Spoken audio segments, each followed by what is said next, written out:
I know my Canon C200 is getting a bit old now. There's so much new technology on the market that there's cameras left, right and center updating it and I'm replacing it. I won't be surprised if the Canon C200 Mark II will be out anytime soon. So what I wanted to go through with this video is how I rig it and how I've managed to rig it in a way that I've future-proofed my whole rig, where if I were to sell the camera tomorrow, all I'd need is the new body and a cage that goes around the camera. Everything else I've got will be in perfect working order. I'll be able to get straight back into work. We'll start the rig build with my tripod and my VCT plate. This is the Sackler Flowtech 75 with the FSB6 head, and this is the E-Image VCT plate.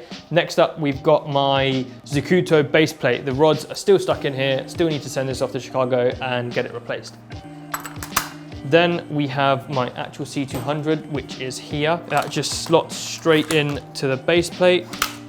Lock that in there. On my C200, I've got the Shape cage, and pretty much all of my kit, all of my rig is made from Shape components. It's just really, really well made kit. Then I'll attach my Shape top handle. If you haven't already, make sure you check out the video I made before where I go through what's in my camera case and how I organize my pelly case with all of this kit inside. What I usually do to set my rig up is attach some front rods. Having the front rods is going to allow me to attach some arms to my rig. So I've got two handles. Now, I know a lot of people like using just the one handle, but I really like using two handles to give me that extra bit of stability. Next on the rig is this Vocus adapter, which allows me to attach my shoulder rig arms onto the actual front handles, because on this Zacuto base plate, there's only the ability to have one arm. What I've just attached is the left handle. Then we'll move on to the right handle. And what you'll notice is that this right handle doesn't actually have a handle like the left arm. What I have to do is attach this grip down here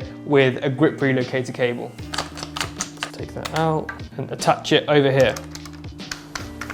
To complete the front end of the rig, we've got the grip relocator cable, which just plugs in like that into the actual grip from the C200 and then plugs in right into this little slot here where the actual grips cable would originally go. So now I can be on the shoulder rig and be able to control the record button and all my aperture and all my settings from this arm down here. If I was on quite a long shoot, I'd definitely have my V-lock adapter at the back. So we'll go ahead and put this on there. So I've just got my 98 watt mini V-lock by Swit on there.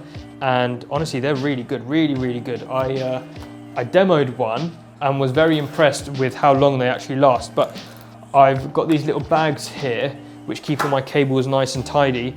What I'm going to plug in now is the D-tap into the back of the V-lock plate and then into the DC port on the actual C200, which will allow the actual V-lock to power the camera itself. If I wasn't using my V-lock battery, then I'd be using my BP A60 battery. These last so long, and to be honest, I use these batteries when I want a lighter weight setup. I'll throw up some behind the scenes of a recent shoot I did with my sister, and you'll see I was just using the actual camera with a lens on it and a very lightweight setup. For visuals, I use this little accessory here, which allows me to put my C200 monitor on this arm, which keeps it a lot more secure. Then we'll have the C200 monitor, just jump straight on like that. And the cable to go into the actual C200 monitor, we'll tuck that away nicely.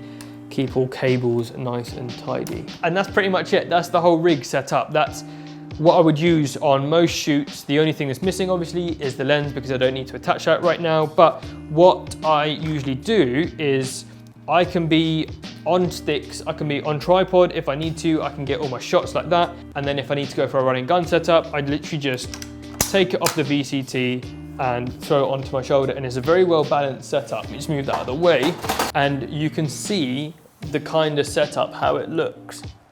So I've got my handle down here. Like I said before, I can control the aperture, I can magnify in, I can toggle everything I need to. I can press record from down here, so I don't have to constantly be like record from there.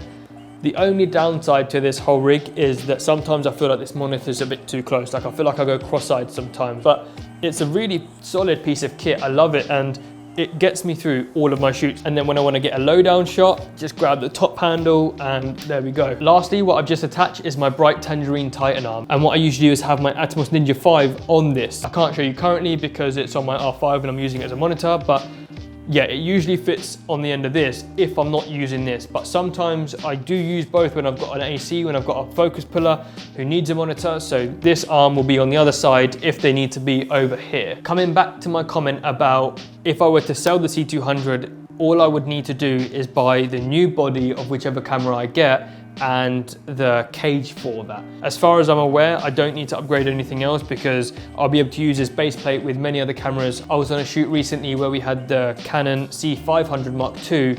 There was a cage on it and we still use my base plate and my arms here. We use this whole front setup. So it does work, it can work. And that's the point I'm trying to make, where try and future-proof or make your rig usable for other cameras as well, because most of the rigs that you can look at can do that, but some of them are designed just for one camera. To close the video off though, I don't know if I'll be replacing my Canon C200 anytime soon. I love it. I love the image quality I get out of it, and the fact that I can shoot RAW as well on this is incredible. The only cameras I can see myself upgrading to sometime in the future is the C300 Mark III.